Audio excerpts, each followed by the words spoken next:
Assalamualaikum warahmatullahi wabarakatuh. Jumpa lagi dengan Pak Syarif. Kali ini Pak Syarif akan memberikan materi pembelajaran tentang tema 1, yaitu selamatkan makhluk hidup. Kompetensi dasar 3.1 membandingkan cara perkembangbiakan hewan dan tumbuhan. 4.1 menyajikan karya tentang perkembangbiakan tumbuhan. Tujuan pembelajaran yang akan kalian dapatkan adalah: 1. Kalian mampu mengidentifikasi cara perkembangbiakan hewan. Kedua, menjelaskan cara perkembangbiakan hewan. Ketiga, mengidentifikasi cara perkembangbiakan tumbuhan. Keempat, menjelaskan cara perkembangbiakan tumbuhan. Dan terakhir, menyajikan karya tentang perkembangbiakan tumbuhan. Salah satu ciri dari makhluk hidup adalah berkembang biak, yaitu bereproduksi.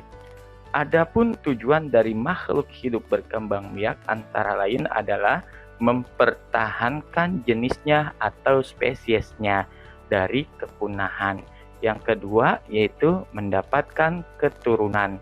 Adapun perkembangbiakan makhluk hidup yang sering kita jumpai adalah seperti ayam bertelur, kambing beranak, atau ular bertelur beranak, tumbuhan bertunas, nanti tumbuhan juga mempunyai bunga, dan tentunya manusia yang selalu ingin mendapatkan keturunan. Materi pertama yang akan kita pelajari yaitu tentang perkembangbiakan hewan. Secara umum ada dua macam perkembangbiakan hewan, yaitu secara kawin atau aktif dan tak kawin atau vegetatif.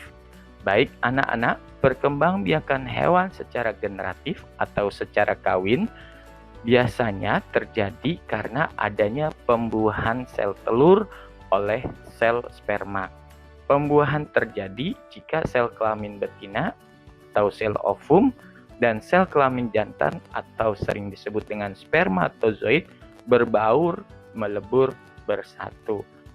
Kemudian dari pembuahan tersebut hasilnya berupa zigot. Kemudian zigot tumbuh menjadi embrio atau janin. Embrio inilah yang kelak menjadi keturunan baru. Secara umum, berdasarkan caranya, pembuahan pada hewan dibedakan menjadi dua, yaitu pembuahan di luar tubuh dan pembuahan di dalam tubuh. Pembuahan di luar tubuh terjadi pada kodok atau katak dan ikan. Kenapa pembuahan di luar tubuh dapat terjadi?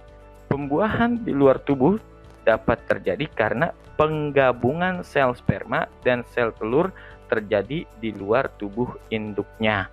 Kalian bisa lihat ya, contoh lebih jelas kalau kalian melihara ikan cupang, maka itu salah satu contoh dari pembuahan di luar tubuh. Lalu pembuahan di dalam tubuh, ya biasanya ini ada pada lele ataupun pada reptil. Pembuahan di dalam tubuh artinya penggabungan sel telur dan sel sperma terjadi di dalam tubuh induknya. Pembuahan di dalam tubuh terutama terjadi pada kelompok reptil, unggas, dan mamalia pada umumnya. Kemudian, anak-anak kalian, di dalam perkembangbiakan secara kawin pada hewan dibedakan menjadi tiga, yaitu bertelur atau ovipar, beranak melahirkan disebut vivipar, dan bertelur melahirkan ovovivipar. Pertama yaitu bertelur atau ovipar. Ya, pertumbuhan dan perkembangan embrio terjadi di luar tubuh induknya. Embrio itu dibungkus dan dilindungi oleh cangkang. Embrio di dalam telur dilengkapi dengan yang namanya kuning telur atau yolk. Kuning telur digunakan sebagai cadangan makanan untuk perkembangan embrio. Jika embrio telah tumbuh sempurna, telur akan menetas dan keluarlah individu baru. Contohnya adalah kelompok unggas, misalnya ayam, burung, itik, dan angsa. Selanjutnya kelompok ikan, misalnya ikan lele, dan nil. Kemudian kelompok reptil misalnya ular, cecak, dan buaya. Dan tentunya kelompok amfibi misalnya katak dan kodok. Baik anak-anak, kita saksikan video bagaimana hewan bertelur mengeluarkan telurnya dari dalam tubuhnya. Ini adalah contoh ular ya anak-anak, ular yang bertelur yang sedang mengeluarkan telurnya dari dalam tubuh. Ini merupakan contoh dari fertilisasi internal.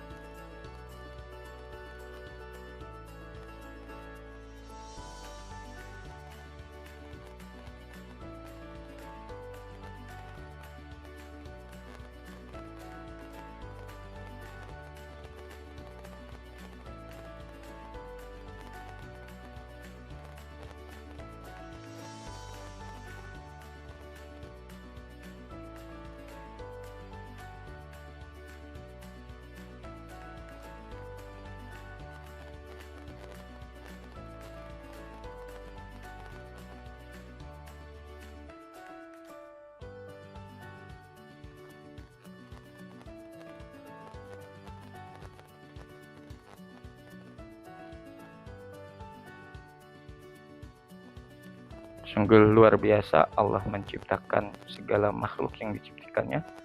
Akhirnya keluar telurnya. Baik, itu adalah proses hewan mengeluarkan telur dari dalam tubuhnya.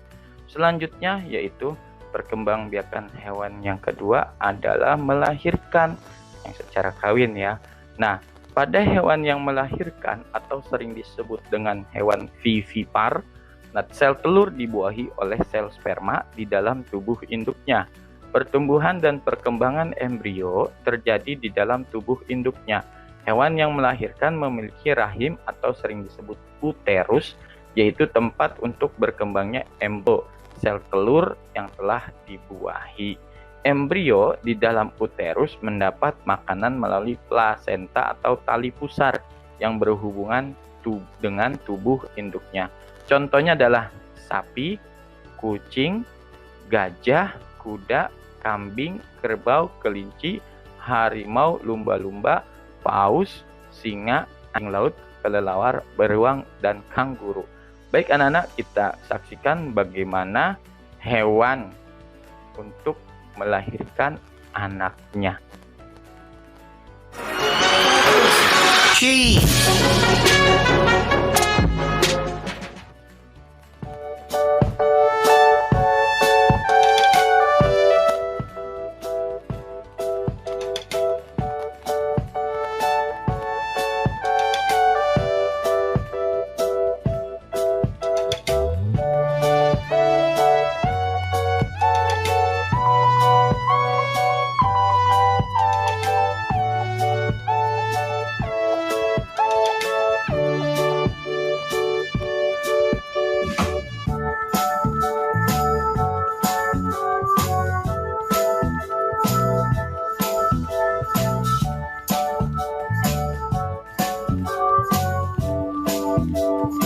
Nah, ini adalah proses mengeluarkan bayi.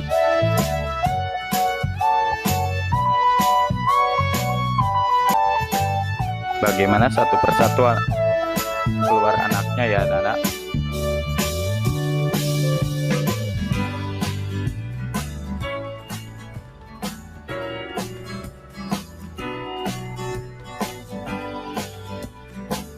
Anaknya menyusui.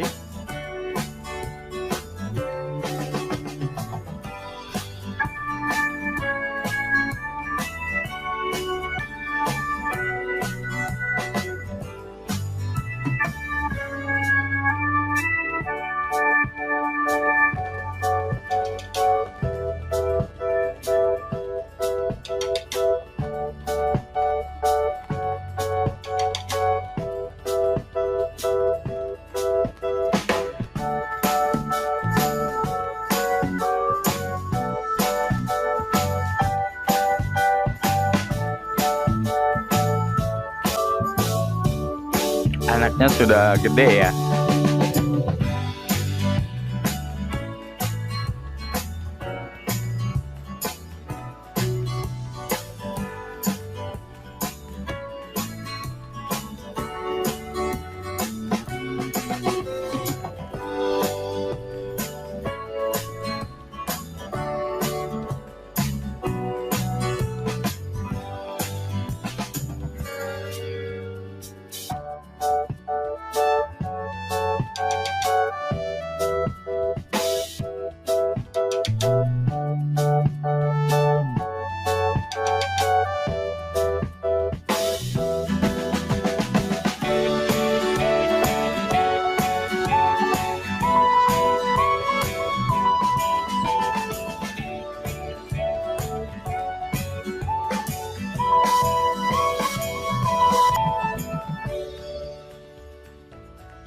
Itu adalah contoh dari hewan melahirkan, yaitu dari tupai. Selanjutnya, perkembangbiakan hewan secara kawin yang ketiga adalah bertelur dan melahirkan atau ovovivipar. Pada hewan ovovivipar, setelah terjadi pembuahan, telur di uterus berkembang di dalam tubuh induk. Makanan yang dibutuhkan embrio tidak berasal dari induk, akan tetapi makanan berasal dari cadangan makanan yang terdapat di dalam telur. Setelah tiba waktunya dilahirkan, anaknya akan keluar dari tubuh induknya dan tidak disusui induknya. Contohnya kadal, ikan pari, ular boa, hiu, dan lain sebagainya. Apa perbedaan ciri-ciri hewan yang bertelur dan hewan yang melahirkan? Ya, kalian bisa lihat dalam tabel berikut. Ya, hewan yang bertelur umumnya tubuh tumbuhi bulu, sementara hewan melahirkan tubuh ditumbuhi rambut. Kemudian hewan yang bertelur tidak mempunyai kelenjar susu. Hewan yang melahirkan mempunyai kelenjar susu dan menyusui anaknya. Hewan yang bertelur tidak mempunyai daun telinga, sedangkan hewan yang melahirkan mempunyai daun telinga. Hewan yang bertelur, zat makanan untuk janin diperoleh dari zat di dalam telur, sedangkan hewan yang melahirkan, zat makanan untuk janin diperoleh dari dalam tubuh induknya melalui tali pusar. Kemudian terakhir, telur dilindungi oleh cangkang, telur ada di dalam tubuh. Itulah perbandingan dari hewan yang bertelur dengan hewan yang melahirkan. Mari kita simak anak-anak video selanjutnya, yaitu tentang hewan ovovivipar pada ular boa. Nah, ini ya. Kalau tadi di awal ularnya bertelur, ini ularnya bertelur melahirkan. Nah, kita lihat ya. Dia dilindungi cangkang, tetapi cangkangnya itu tidak seperti pada hewan bertelur keras. Nah, dia lihat tuh lapisannya lebih elastis. Nah, ini hewannya. Nah, itu dilapisi. Nah, itu bertelur dulu. Nah, baru melahirkan kita lihat. Ya, selaputnya dari telur tersebut mudah dirobek oleh anaknya ketika keluar dari dalam perut ibunya. Nah, kita lihat ada lumayan ya. Ini udah 2 tadi sama tadi yang keluar, berarti udah 3 ya. Nah, ini adalah contoh ular boa ya, bertelur melahirkan.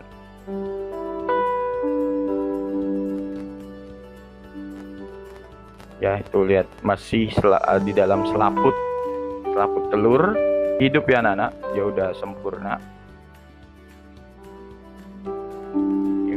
Nah, berhasil dia keluar dari selaput telurnya. Subhanallah walhamdulillah wala ilaha illallah wallahu akbar. Dengan segala kebesaran Allah menciptakan segala makhluknya di dunia ini, sungguh luar biasa ya anak-anak. Ini suatu rasa syukur kita untuk bisa mengetahui bagaimana hewan berkembang biak. Dan diantaranya adalah video yang kita saksikan, ular berkembang biak dengan cara bertelur melahirkan. Nah, ini selaput telurnya ya, tanpa cangkang yang keras ya. Selanjutnya yaitu kita akan mempelajari perkembangbiakan hewan secara vegetatif atau tak kawin.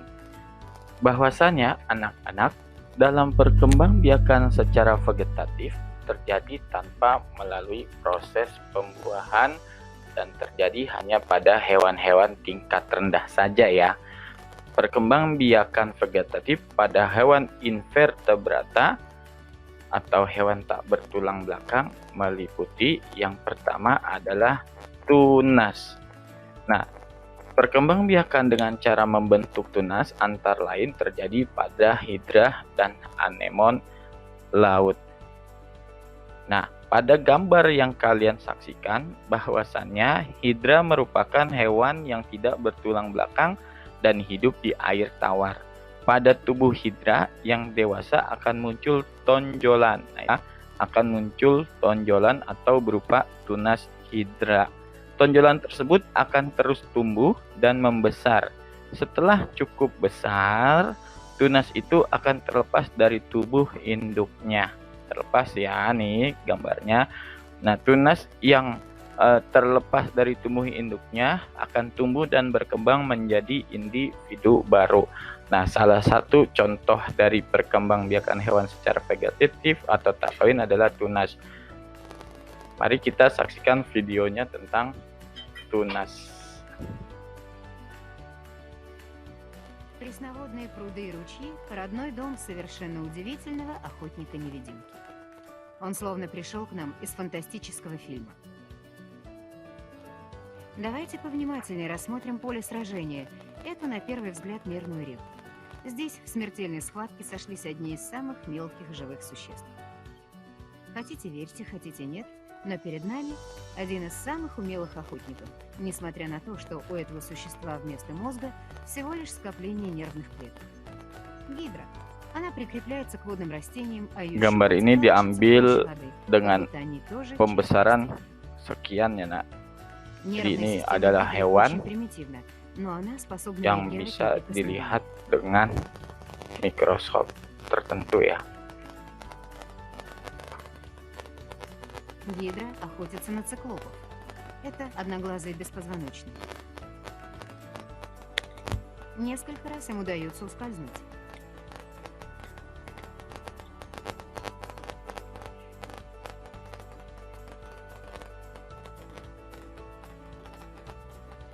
Nah, itu ada tunasnya ya di antara tubuh induknya. В которых содержатся нематоцисты, весьма сложно устроены клеточные органеллы.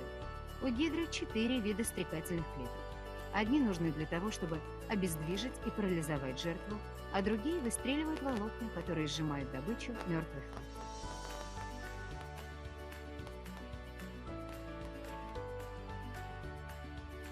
Щупальца хватают жертву и направляют ее в открытую глотку гидры.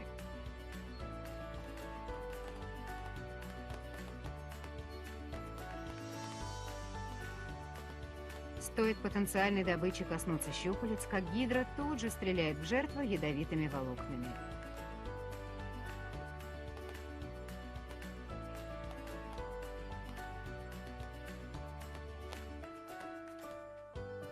Их яд действует очень быстро, поскольку поражает в первую очередь нервную систему.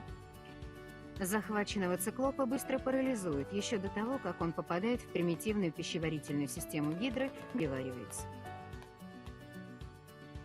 Тело этого крохотного охотника представляет собой трубку, состоящую всего лишь из 2 слоев клеток, похожей на рукав, который может выворачиваться наизнанку. Гидра устроена настолько примитивно, что исторгает непереваренные остатки через ротовое отверстие. В течение нескольких недель все клетки тела гидры заменяются на новые, после чего она снова в добром здравии и готова к новому. Nah, itu adalah salah satu contoh hewan hidra ya, yang berkembang biaknya dengan tunas. Perkembangbiakan hewan secara vegetatif selanjutnya adalah fragmentasi yang terjadi pada cacing pipih atau disebut juga cacing planaria. Fragmentasi adalah perkembangbiakan yang berasal dari potongan tubuhnya sendiri. Nah, contohnya adalah cacing pipih atau planaria. Planaria dapat kamu temukan di bawah bebatuan di sungai. Ukurannya sangat kecil. Jika dipotong dengan sengaja atau tanpa sengaja satu bagian tubuhnya, maka potongan tubuh itu akan tumbuh menjadi individu baru. Nah, ini contohnya. Jadi ini fragmentasi, kita potong ya. Ada kemudian dari potongan tersebut akan tumbuh kepala. Mari kita saksikan video dari planaria. Nah, ini 0 hari amputation, berarti 0 hari dalam pemotongan. Nah, ini kita lihat, ini cacing planaria dipotong menjadi 2 bagian ya. Kita lihat, ini hidup ya anak-anak, dipotong hidup. Magnifier itu 10 kali, perbesaran 10 kali. Lihat dia hidup, baik dari hingga tubuhnya ataupun tubuh hingga ekornya.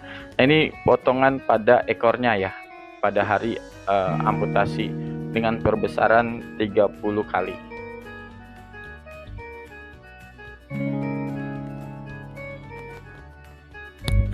One day after amputation, 1 hari setelah pemotongan. Ini masih dalam gambar ekor ya. 2 hari setelah pemotongan anak-anak, kita lihat ini ada sedikit berupa gambar putih ya. Ini perlahan-lahan akan menjadi tubuh dari cacing planaria tersebut atau cacing pipih. Ini hari ketiga.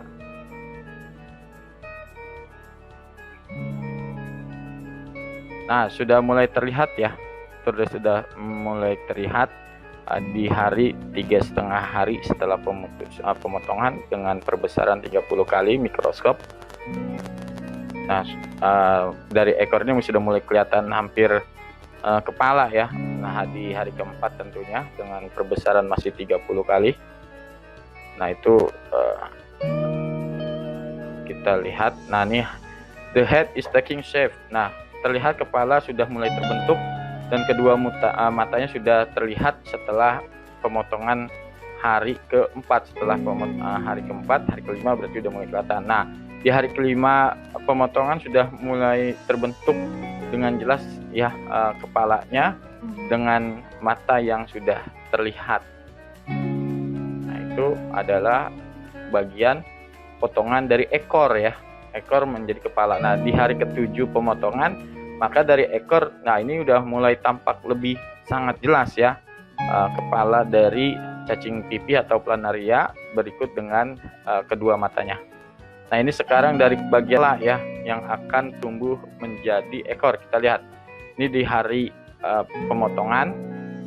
Nah, kita lihat ya. Nah, itu ya di ujung ekornya terlihat bekas potongannya.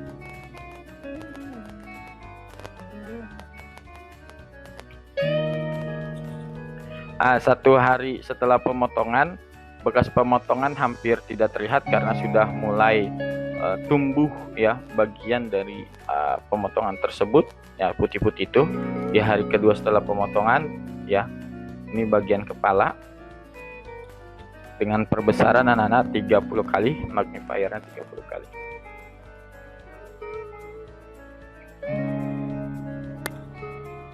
Ini hari ketiga setelah pemotongan ya.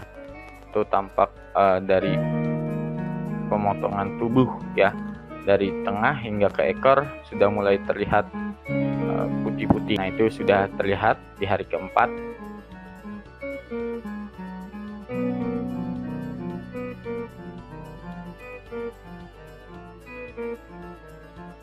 Nah, di hari kelima juga demikian ya, makin jelas untuk tumbuh dari bagian potongan tubuhnya menjadi ekor.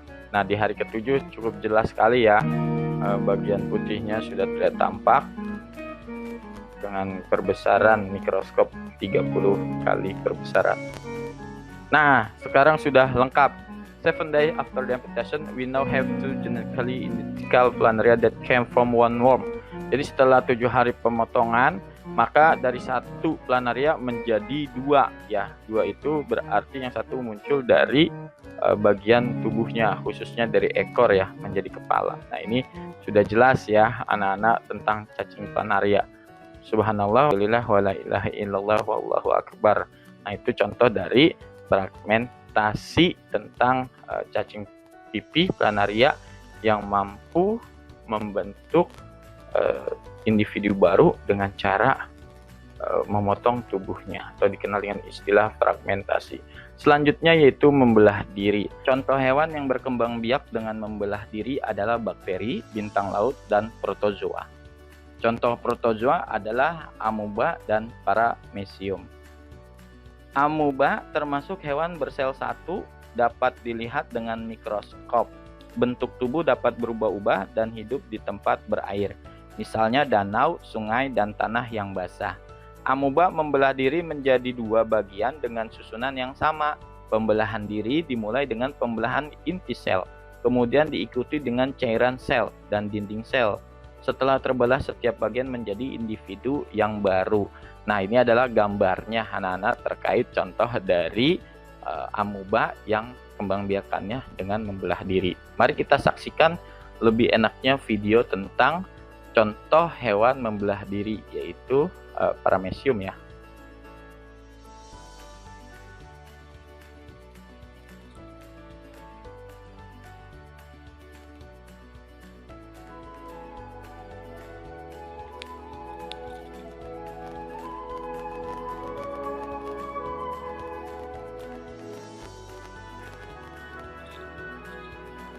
Mohon perhatikan, ini adalah contoh paramecium yang akan membelah diri. Dia akan membelah dari bagian ini, yang tengah ini ya.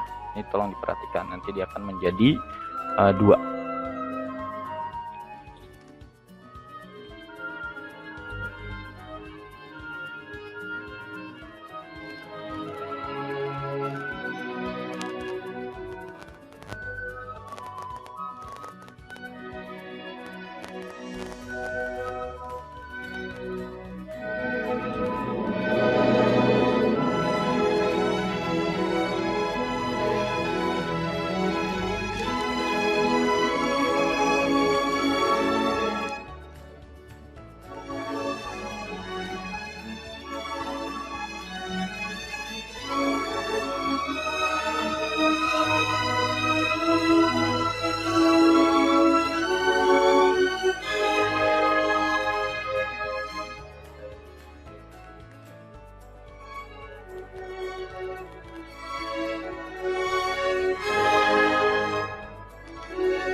Kita lihat hampir selesai paramecium untuk membelah diri. Nah, dikit lagi. Perhatikan. Subhanallah walhamdulillah wala ilaha illallah wallahu akbar. Sungguh besar segala ciptaan Allah Subhanahu wa taala.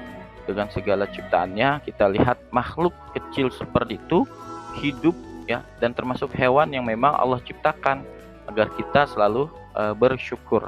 La in syakartum la azidannakum wa la in kafartum inna azabi lasyadid. Perhatikan anak-anak, hewan dengan lihatnya pakai mikroskop bisa untuk berkembang biak dengan cara membelah diri. Ini adalah salah satu contoh dari perkembangbiakan hewan secara tak kawin atau vegetatif. Lihat, sudah menjadi dua bagian. Luar biasa, subhanallah, masya Allah. Selesai ya anak-anak. Itu adalah contoh hewan yang mengalami pembelahan terhadap dirinya dari contoh perkembangbiakan hewan secara vegetatif.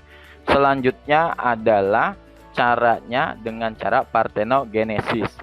Sel telur tanpa proses pembuahan dapat tumbuh menjadi individu baru. Nah, ini terjadi pada lebah ya. Nanti akan kalian pelajari di sekolah tingkat lanjutan di MTS maupun di SMA ya. Nah, kemudian yang selanjutnya adalah spora.